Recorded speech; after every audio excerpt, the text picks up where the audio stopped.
जय जिनेन्द्र। आज का हमारा टॉपिक है आकाशास्तिकाय द्रव्य। जैसे कि हमने पिछले वीडियोस में पढ़ा था धर्मास्तिकाय अधर्मास्तिकाय द्रव्य। इस वीडियो में हमारा आकाशास्तिकाय द्रव्य, जिसको हमने पिछले वीडियोस में कुछ थोड़ा बहुत टच बेस किया था जब हमने लोक का स्वरूप समझा था। उस वाली वीडियो में हमने लोकाकाश अलोकाकाश समझा था। उसी को हम थोड़ा सा और आगे बढ़ाएंगे और डिटेल में समझेंगे आकाशास्तिकाय द्रव्य इन जैन दर्शन। आकाशास्तिकाय द्रव्य सबसे पहले आता है डेफिनेशन। आकाशास्तिकाय द्रव्य कहते किसे हैं? आकाशास्तिकाय द्रव्य, जैसे कि पहले भी बताया गया है, आकाशास्तिकाय द्रव्य वह द्रव्य है जो सभी जीव को और पुद्गल को स्पेस प्रोवाइड करता है, अवगाहना देता है, आकाश देता है, जगह देता है, स्थान देता है। सारे ही जीव और पुद्गल आकाश के अंदर व्याप्त है, वहां पर ठहरते हैं, वहां पर रुकते हैं, वहीं पर रहते हैं। तो इट इज बेसिकली ऐसी जगह जहां पर हमारा जीव और पुद्गल सभी समाहित है, उसे आकाश कहते हैं। डेफिनेशन की बात करूं तो ऐसे तो बहुत सारी बुक्स में डेफिनेशन दी हुई है। यहाँ पर मैंने जैन सिद्धांत दीपिका, जो आचार्य तुलसी की रचित पुस्तक है, जैन सिद्धांत दीपिका में बताया गया है आकाश किसे कहते हैं। आकाश अवगाह लक्षण आकाश, जो अवगाह लक्षण वाला होता है, जो स्पेस प्रोवाइड करने वाला वो गुण या वो क्वालिटी जिसमें है, वही आकाश है। उसी तरह से भगवती सूत्र में भी हमें डेफिनेशन दी गई है, ऑलमोस्ट सिमिलर है। अवगाह लक्षणेनम आगास्तिकाय, अवगाह लक्षणेनम आगास्तिकाय, जो अवगाह लक्षण वाला है वही आकाश है। तो जहां पर भी ऐसा द्रव्य, ऐसा तत्व जो आपको स्पेस प्रोवाइड कर रहा है, जगह प्रोवाइड कर रहा है, अवगाहना दे रहा है, वही आकाशास्तिकाय द्रव्य है। ये तो हो गई डेफिनेशन की बात। अभी आकाशास्तिकाय द्रव्य जो है उसके अंदर एक संवाद की भी बात आती है। भगवती सूत्र में ही ये संवाद भी है भगवान गौतम और भगवान महावीर स्वामी का। जब गौतम स्वामी ने भगवान महावीर स्वामी से प्रश्न पूछा कि हे भगवान, हमारा जो जीव और पुद्गल है, जीव और पुद्गल को आकाशास्तिकाय द्रव्य किस तरीके से सहायता देता है, किस तरीके से जीव और पुद्गल आकाशास्तिकाय द्रव्य किस तरह से आकाशास्तिकाय द्रव्य जो है वो जीव और पुद्गल को हेल्प करते हैं, मदद करते हैं। तो उसका आंसर देते हुए भगवान ने गौतम स्वामी को ये बताया कि ये गौतम, जीव और पुद्गल दोनों के ही भाजन भूत है। ये आकाशास्तिकाय द्रव्य जो है वह दोनों का ही भाजन भूत है।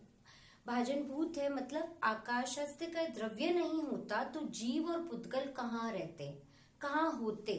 जो धर्मास्तिकाय अधर्मास्तिकाय द्रव्य है वो कहाँ पर व्याप्त होता, वो रहता कहाँ, कहाँ पर व्याप्त होता? जो हमारा काल है, टाइम है, वो कहाँ पर बरतता?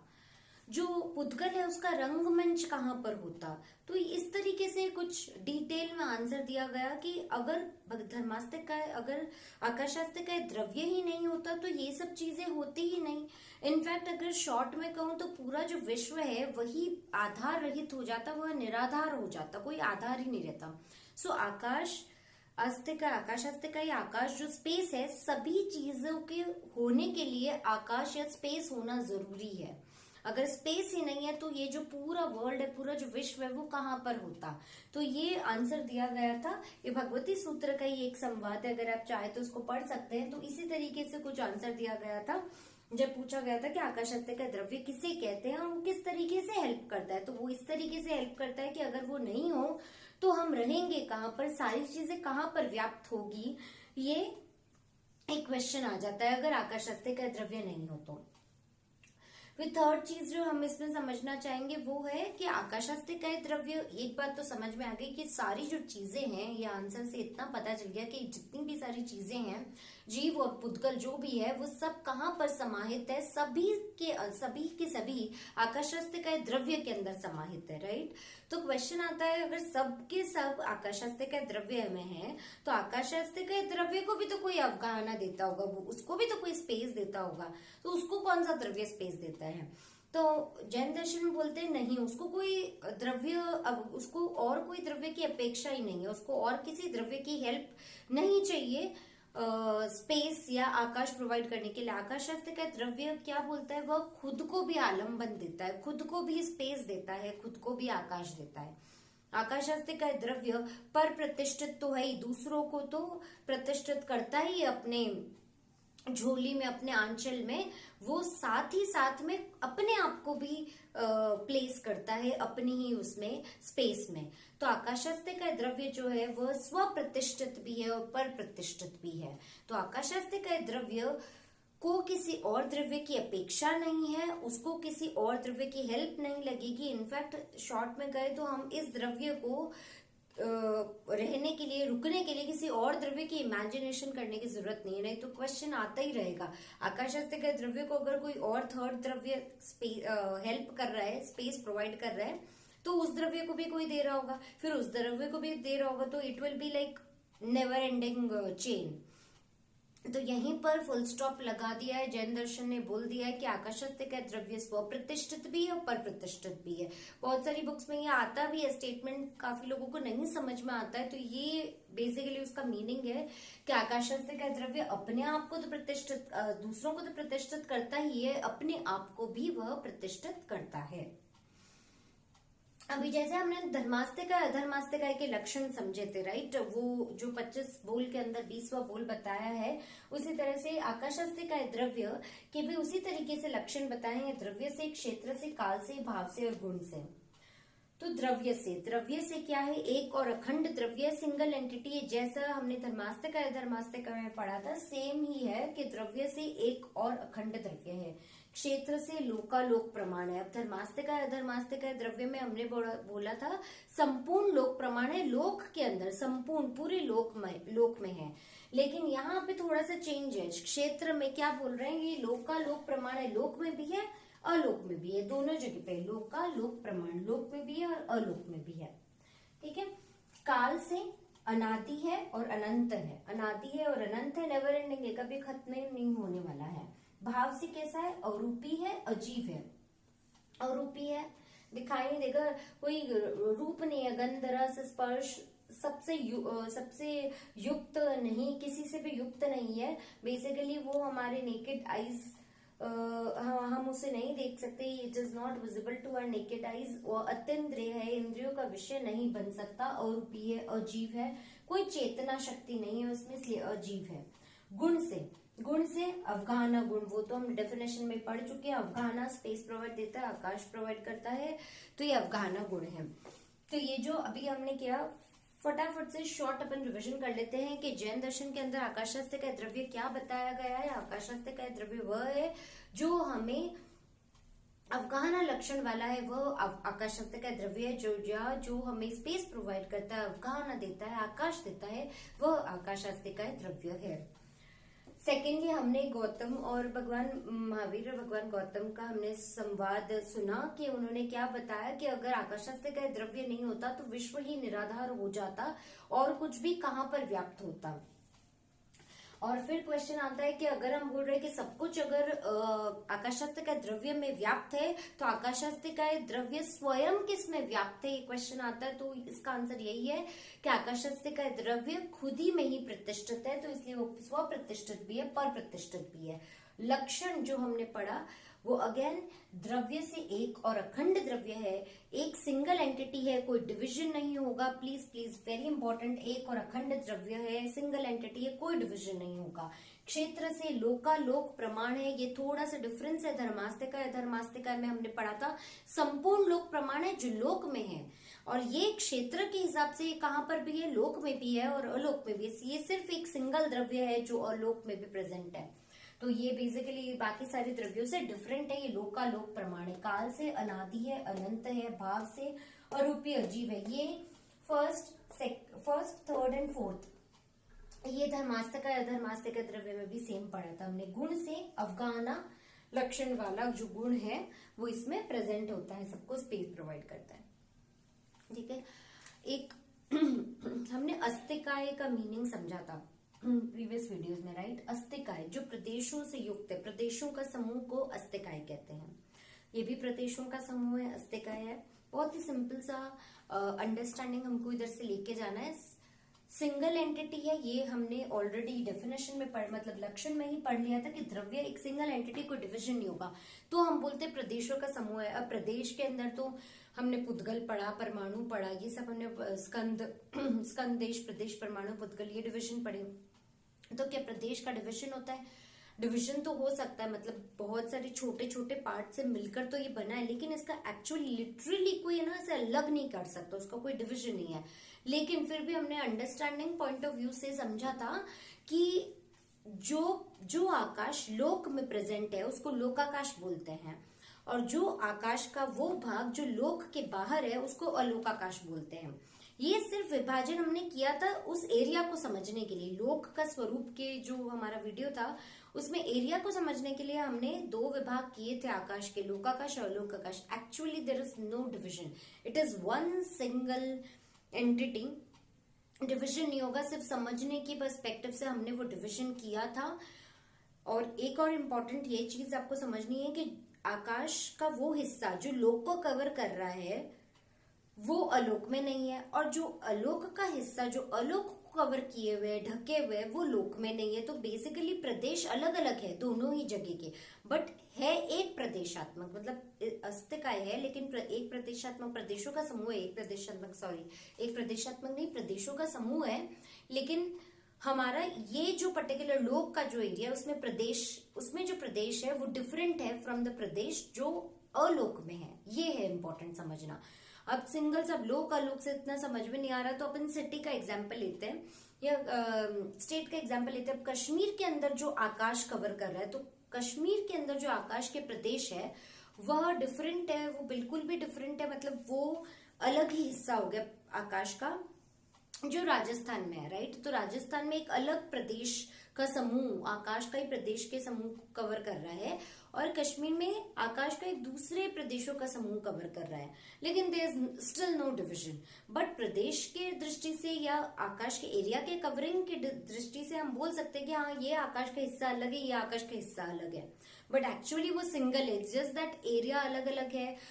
हमारा जो इंद्रियों का जो विषय है वो सिर्फ उतना ही बन रहा है, क्योंकि जब मैं राजस्थान में खड़ी हूँ, मैं ऊपर जब आकाश देख रही हूँ मुझे मेरा ही एरिया दिख रहा है, राइट, दूसरों का एरिया नहीं दिख रहा, बट है तो वो single, it's a single entity.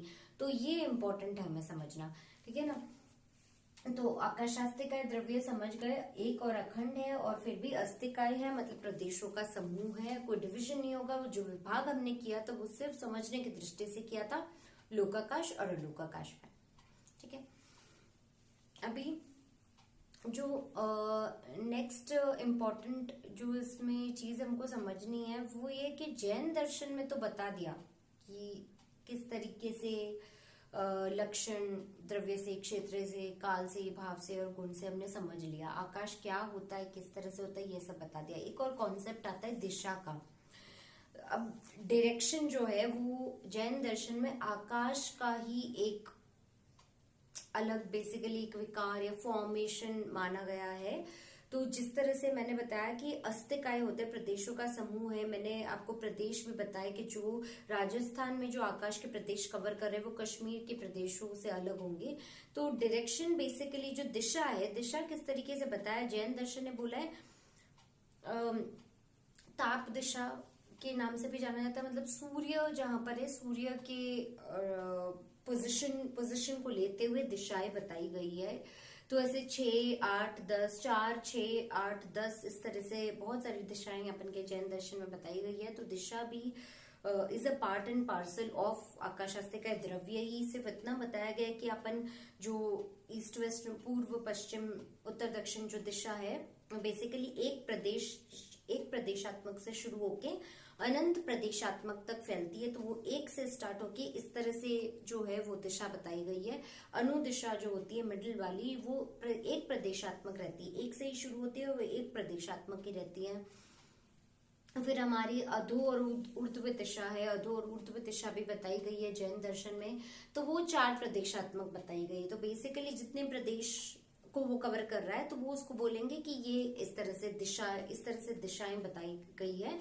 और इसको ताप दिशा बोलते हैं बिकॉज सूर्य की पोजिशनिंग के बेसिस पर दिशाएं बताई जाती हैं। तो ये दिशा का जो कॉन्सेप्ट है वो भी जैन दर्शन में बताया गया कि वो it's a part and parcel of the same द्रव्य, कुछ अलग द्रव्य नहीं है।